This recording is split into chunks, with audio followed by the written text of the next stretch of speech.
দেখতে পাচ্ছ এখানে আলু সেদ্ধ নিয়েছি, পেঁয়াজ কুচানো, আর হচ্ছে এখানে কাঁচা লঙ্কা। যারা কাঁচা লঙ্কা দেবে তারা তো কাঁচা লঙ্কা দাও, নাহলে অনেকে লঙ্কার গুঁড়ো দেয় নিজেরা বাড়িতে গুঁড়ো করে।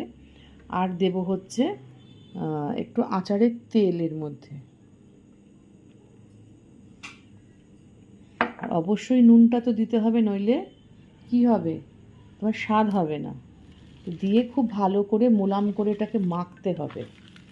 তো কি বানাবো বলো তো, আজকে রাত্রেবেলা একটু বানাবো হচ্ছে ডিনারে তোমার কি বলে একটু পরোটা বানাবো, আলুর পুর দিয়ে, আচারিয়া পরোটা হবে এটা আলুর পুর দিয়ে।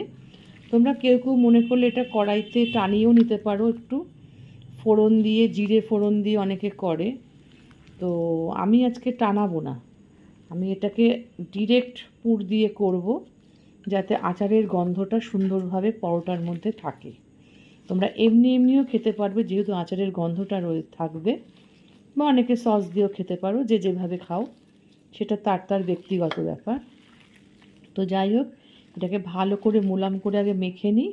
মেখে তারপরে আজকের কিন্তু পরোটাটা করব একদম স্বাস্থ্যসম্মতভাবে, কারণ হচ্ছে আজকে কিন্তু ময়দা দিয়ে করব না, আজকে আটা দিয়ে করব। ডাক্তাররাও বলছে ময়দাটা অ্যাভয়েড করতে, তাই সেই জন্য আমি ময়দার করব না, আটা দিয়ে করব। ঠিক আছে, দেখতে থাকো তোমরা কিভাবে করছি। দেখো এখানে আমি আটা মেখে নিয়েছি, আটা মেখে লেচিও করে নিয়েছি। লেচিগুলো একটু বড় করবে, কারণ হচ্ছে পুর ভরতে হবে তো। তো লেচিগুলো করার পর এরকম হাতে গোল করে সুন্দর করে এরকম বাটির মতো করে নেবে। এরকম বাটির মতো করে এইরকম আস্তে করে যতটা গর্ত করতে পারবে পুরটা সুন্দর করে ঢোকাতে পারবে। দিয়ে এবার আমি এটাকে সুন্দর করে মোলাম করে মেখে নিয়েছি।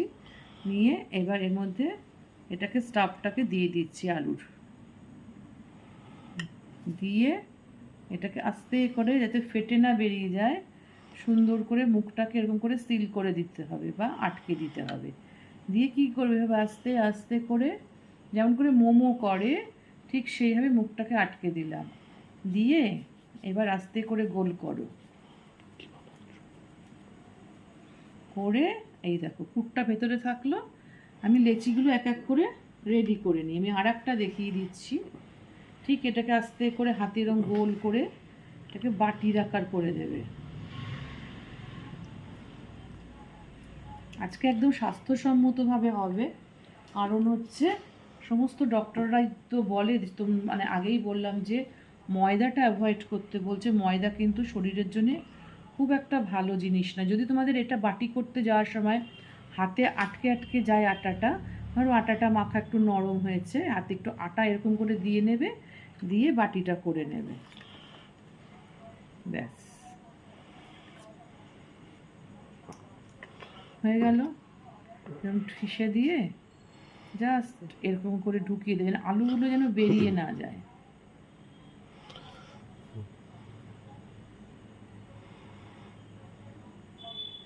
এক সময় জানো তো আমিও পছন্দ করতাম না, রুটি তো আমি একদম পছন্দ করি না।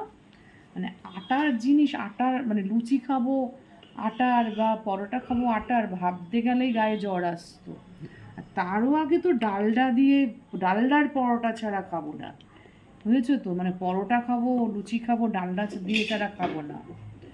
তো সব কিছুই আস্তে আস্তে চেঞ্জ করতে হয়।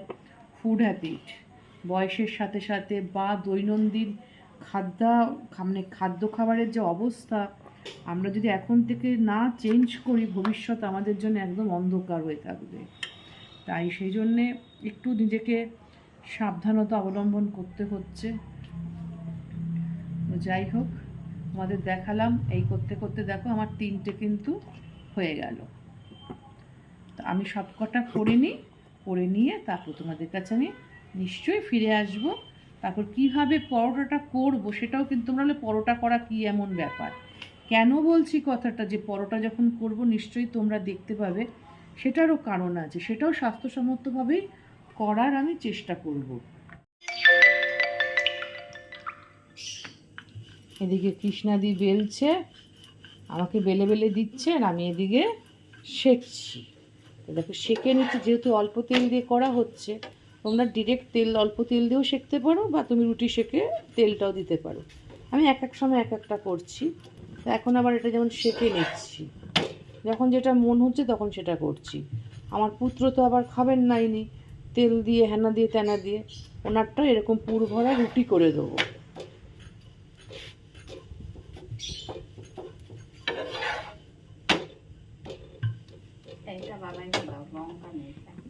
ও লঙ্কা খায়, বাবাই লঙ্কা খায়। হ্যাঁ, ওর কোনো দাদার মুখে মানে ইয়ে পড়লেই উনি খাবেন না, মানে ইয়ে হয়, উনি খাবেন না।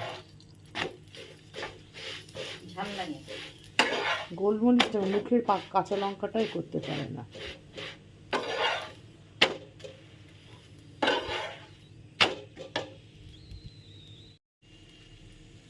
দেখো, তোমাদেরকে বললাম না যে পরোটা যখন করব তোমরা কিন্তু সাথে থেকো।